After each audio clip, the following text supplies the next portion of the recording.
এখন সংবাদের বিশেষ বিশেষ অংশগুলি জানাই, পরে বিশদে যাব।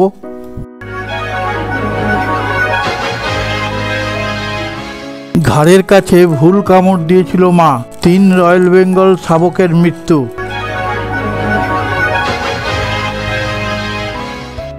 হাসিনা জমানার সিদ্ধান্ত বাতিল করে দিল ইউনিস সরকার।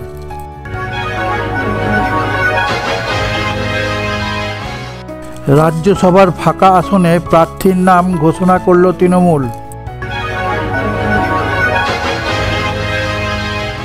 মহারাষ্ট্র বিধানসভার 3 দিনের বিশেষ অধিবেশন শুরু হলো শনিবার।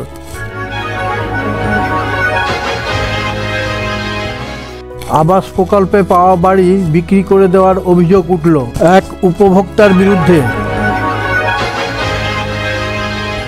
মৃতদেহ সামনে নিয়ে ধ্যান, লুকিয়ে রেখেছিল ৭৩টি শবদেহ। বিভিন্ন রাজ্যে পাঠানোর মোট কেরোসিনের ৬৬.৩৮ বিক্রি হয় পশ্চিমবঙ্গে।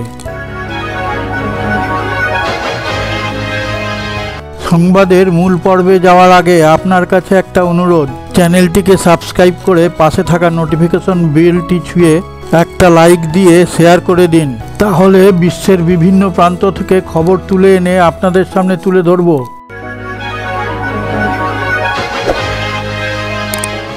ঘাড়ের কাছে ভুলভাবে কামড় বসিয়েছিল মা, তাতেই 3 রয়্যাল বেঙ্গল শাবকের মৃত্যু শিলিগুড়ির সাফারি পার্কে। গত সপ্তাহেই ওই 3 শাবকের জন্ম দিয়েছিল শিলিগুড়ির সাফারি পার্কে royal Bengal tiger. Band with transit নয় ভারতকে। হাসিনা জামানার সিদ্ধান্ত বাতিল করে দিল ইউনিস সরকার। ভারতীয় কোম্পানি এয়ারটেল লিমিটেড এর জন্য ট্রানজিট সংযোগ স্থাপনের অনুমতি পেয়েছিল, সেটা বাতিল করল ইউনিস সরকার। রাজ্যসভায় ফাঁকা আসনে প্রার্থীর নাম ঘোষণা করল তৃণমূল। তৃণমূলের সাংসদ পদ থেকে ইস্তফা দিয়েছিলেন জহর সরকার। সেই আসনটি এতদিন শূন্য ছিল। রাজ্যসভার উপনির্বাচন আসন্ন। সাংসদ হিসাবে আরও 15 মাস মেয়াদ বাকি ছিল জহর সরকারের। মহারাষ্ট্র বিধানসভার 3 দিনের বিশেষ অধিবেশন শুরু হলো শনিবার। সেই অধিবেশন বয়কট করে মুখ্যমন্ত্রী দেবেন্দ্র ফডনবিসকে অসহযোগিতার ইঙ্গিত জানালেন বিরোধীরা। নতুন সরকারকে অগণতান্ত্রিক পদ্ধতিতে নির্বাচিত বলে চিহ্নিত করেছে তারা।